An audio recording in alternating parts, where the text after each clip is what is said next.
BCB president Aminul Islam বুলবুল ভাই এ কারণেই তাহলে অস্ট্রেলিয়ায় বসে আছেন, বাংলাদেশে আসেননি। কেননা পাকিস্তানের এই অপমানটা তার হয়তোবা সহ্য হতো না।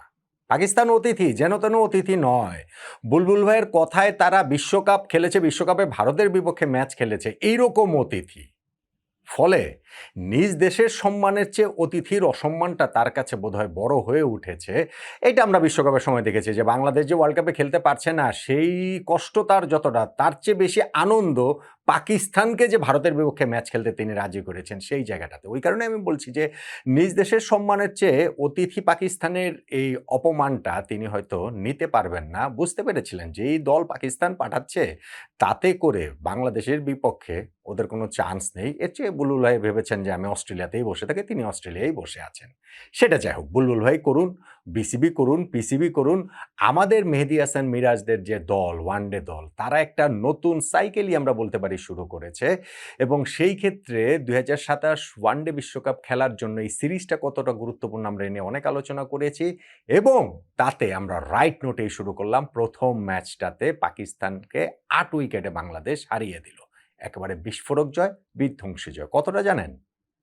যারা ভেবেছিলেন যে বাংলাদেশ পরে ব্যাটিং করবে, এই রমজান মাসে ইফতারের পর এসে ওই সন্ধ্যার সময় বাংলাদেশের ব্যাটিংটা উপভোগ করবেন, তারা সেই সুযোগটাই পাননি। কারণ ইফতারির মধ্যেই খেলাটা শেষ হয়ে গেছে। কেননা দুই দলের ইনিংস মিলিয়ে ম্যাচের দৈর্ঘ্য হওয়ার কথা ছিল ৫০+৫০ ১০০ ওভার, সেখানে ৫০ ওভারও হয়নি।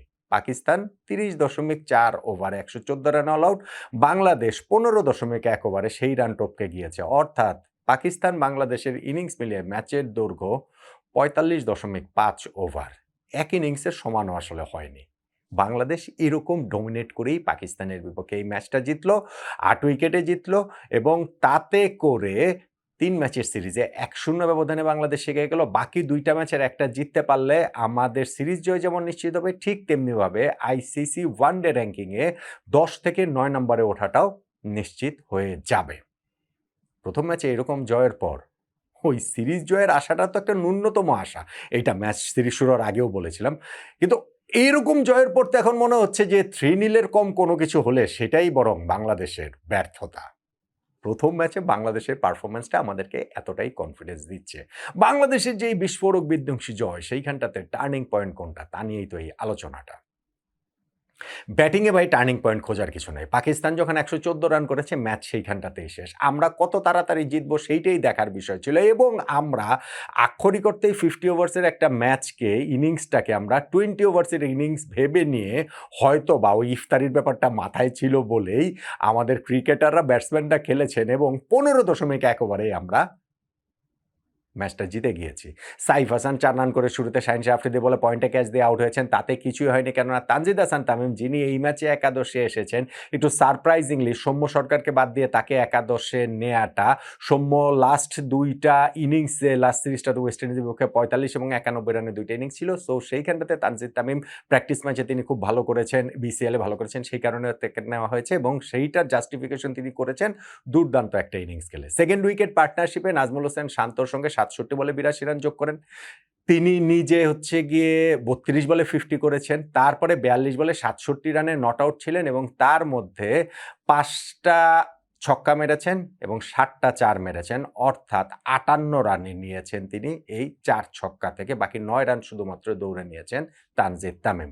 খেলা যখন আমরা প্রায় জিতে গিয়েছি, জয়ের জন্য মাত্র ৬ রান দরকার, তখন ৩৩ বলে ২৭ রান করে নাজমুল হোসেন শান্ত আউট হন। সেটাতে আসলে খুব একটা পার্থক্য হয়নি। জাস্ট আনুষ্ঠানিকতার অপেক্ষা বাংলাদেশ ১৫.১ ওভারেই ৮ উইকেটে ম্যাচটা জিতে নিয়েছে। ফলে ব্যাটিং ইনিংসের এই জায়গাটা থেকে টার্নিং পয়েন্ট খোঁজাটা কোনো মানেই হয় না।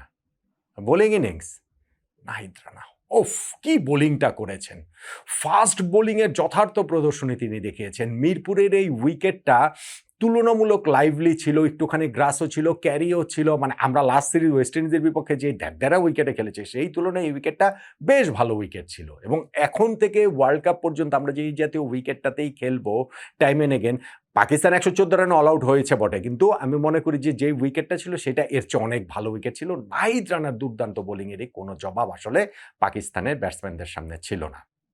এই নাহিদ রানা, যিনি ওয়ানডে ফরম্যাটে আসলে অনিয়মিত এবং গত ২ বছরে তিনি মাত্র ৫টা ওয়ানডে ম্যাচের একাদশে ছিলেন এবং সেই ৫ ম্যাচ মিলিয়ে মাত্র 5টা উইকেট পেয়েছেন। সেই 5টা ম্যাচও খেলেছেন 4টা আলাদা আলাদা সিরিজে। ফলে বুঝতেই পারছেন আমাদের ওয়ানডে প্ল্যানিংয়ের কোথাও নাহিদ রানা নেই সেইভাবে, এবং যখনও তিনি থাকেন সেইখানটাতে খুব একটা পারফর্ম তিনি করতে পারেননি। আগের 5টা ওয়ানডেতে যিনি 5 উইকেট নিয়েছেন তিনি এই ম্যাচের প্রথম 5 ওভারেই 5 উইকেট নিয়েছেন। প্রত্যেকটা ওভারে একটা করে উইকেট নিয়েছেন। পাকিস্তানের শুরুটা কিন্তু খারাপ হয়নি। বাংলাদেশের ক্যাপ্টেন মেহেদী হাসান মিরাজ টস জিতে পাকিস্তানকে যখন ব্যাটিংয়ে আমন্ত্রণ জানায়, তারা পাওয়ার প্লে 10 ওভারের মধ্যে মানে 41 রানে তারা পৌঁছে যায়। ওই পাওয়ার প্লে লাস্ট বলটাতে নাহিদ রানা যে ওভারে করতে আসলেন, সেই লাস্ট বলটাতে তিনি সাহেবজাদা ফারহানের উইকেটটা তুলে নিলেন শর্ট অফ লেন্থের বলে। এটা পয়েন্টে আফিফ হোসেনের ক্যাচ দিয়ে তিনি আউট হয়ে গেলেন। নেক্সট ওভারটাতে শামিলকে তিনি আউট করেছেন, আবারও একটা শর্ট অফ লেন্থের বল, যেই পেসে পরাস্ত হয়েছেন, কোনো অ্যান্সারই পাননি ওই ব্যাটসম্যান, তার টপেজ হয়ে গেছে, লিটন দাস সেই ক্যাচটা সহজভাবে ধরে নিয়েছেন। নেক্সট ওভারটাতে তিনি আরও একটা উইকেট তুলে নিয়েছেন মাস সাদাকাতের ওই একই রকমভাবে শর্ট অফ লেন্থের বল, আবারও পেসে বিট হয়েছেন। এইবার হচ্ছে গিয়ে ফাইন লেগে টপেজ হয়ে ফাইন লেগে তিনি ক্যাচ দিয়ে আউট হয়ে গেছেন। মোহাম্মদ রিজওয়ান নেক্সট ওভারটাতে দুর্দান্ত একটা ডেলিভারি ছিল, সেইখানটাতে অ্যাঙ্গেলে রিজওয়ানের হচ্ছে গিয়ে ব্যাটে আউটসাইড এজ নিয়ে লিটন দাস খুব ভালো একটা ক্যাচ ধরেছেন। তবে সবচেয়ে তৃপ্তিদায়ক সম্ভবত 5th উইকেটটা সালমান আলী আগার, সেইটা নাহিদ রানার জন্য, সেইটা বাংলাদেশের ফিল্ডিংয়ের সবার জন্য, সেইটা আমাদের ক্যাপ্টেন মেহেদী হাসান মিরাজের জন্য। কেননা শর্ট লেগে এখানে একজন ফিল্ডার দাঁড় করিয়েছিলেন এবং নাহিদ রানার আবারও শর্ট অফ একটা লেন্থের বলে একেবারে টেস্ট ম্যাচের ফিল্ডিং এবং টেস্ট ম্যাচের মতো করে আউট হয়েছেন। শর্ট লেগে ক্যাচটা দিয়ে তিনি তানজিদ তামিম কয়েকবারের চেষ্টায় ক্যাচটা ধরেছেন। নাহিদ রানা তার প্রথম 5 ওভারের প্রতিটাতেই একটা করে উইকেট নিয়ে 5 উইকেট পেয়ে গেলেন। ইনফ্যাক্ট তার 6 উইকেটও হতে পারত যদি ওই রিভিউটা বাংলাদেশ নিত, বাংলাদেশ ক্যাপ্টেন মেহেদী হাসান মিরাজ নিতেন। তিনি ফাহিম আশরাফকে এলবিডব্লিউ করেছিলেন, মানে অ্যাপিল করেছিলেন, আম্পায়ার আউট দেয়নি। বাংলাদেশ অনেক হিসাব নিকাশ করে কীভাবে যেন রিভিউটা নিল না, কত বাজে বাজে রিভিউ বাংলাদেশ নিয়ে নেয়, কিন্তু এটা নিল না। যাই হোক, তো ওইটা পরে দেখা গেল যে রিভিউ নিলে আসলে ওই উইকেটটাও নাহিদ রানা পেয়ে যেতেন, সেটা হয়নি। তারপরেও 7 ওভারের একটা স্পেল টানা করেছেন, সেইখানটাতে তিনি 24 রান দিয়ে 5 উইকেট নিয়েছেন, যেটা পাকিস্তানের বিপক্ষে বাংলাদেশের বোলারদের মধ্যে ওয়ানডেতে সবচেয়ে ভালো বোলিংয়ের রেকর্ড। মুস্তাফিজুর রহমানের লর্ডসে 75 রানে 5 উইকেট যেটা ছিল সেইটাকে টপকে গিয়ে নাহিদ রানার এই যেটা তোপটা শুরু করেছিলেন সেটা কন্টিনিউ করে নিয়ে গেছেন মেহেদী হাসান মিরাজ। তিনি 3টা উইকেট পেয়েছেন। আমাদের ক্যাপ্টেন তাসকিনও যখন একটা উইকেট পেলেন, 82 রানে পাকিস্তানের 9 উইকেট পড়ে যায়। 100 আগে তাদের অল আউট হয়ে যাওয়াটা তখন মনে হচ্ছিল কেবল সময়ের ব্যাপার, কিন্তু লাস্ট উইকেট পার্টনারশিপে ফাহিম আশরাফ ওইখানটাতে স্পেশালি এক সাইডটা আগলে ধরে রেখেছিলেন এবং সেইখানটাতে 32 রানের একটা পার্টনারশিপ করলেন। ফাহিম আশরাফ নিজে 37 করেছেন। সেই পার্টনারশিপটা ব্রেক হয়েছে যখন মুস্তাফিজুর রহমান ফাহিম আশরাফকে আউট করলেন। 30.4 ওভারে 114 রানে পাকিস্তান অল আউট হয়ে গেছে এবং তারপর বললাম যে বাংলাদেশ সেই রান আবার টপকে গেছে 15.1 ওভারে হাতে 8 উইকেট রেখেই। তাহলে বাংলাদেশ যে ম্যাচটা জিতলো সেখানটাতে টার্নিং পয়েন্ট কোনটা? খুবই সহজ, খুবই সহজ। নাহিদ রানার বোলিং স্পেলটা। নাহিদ রানা আসার আগ পর্যন্ত পাকিস্তানের 2 ওপেনার তারা তো খারাপ করছিলেন না। পাওয়ার প্লেতে তারা কোনো উইকেট, হ্যাঁ বিস্ফোরক স্টার্ট হয়তো হয়নি, কিন্তু উইকেট তো তারা হারাননি এবং 40 পেরিয়ে গেছে, 41 রান হয়ে গেছে জুটিতে। এবং সেইখানটাতে নাহিদ রানা তার ওই যে প্রথম ওভার থেকেই যে তিনি ব্রেক থ্রুটা দিলেন এবং সেইখানটাতে থামলেন না, প্রথম 5 ওভারের প্রতিটাতে যে একটা করে 5টা উইকেট নিলেন, ওতেই পাকিস্তানের আসলে একেবারে মেরুদণ্ড ভেঙে গিয়েছে।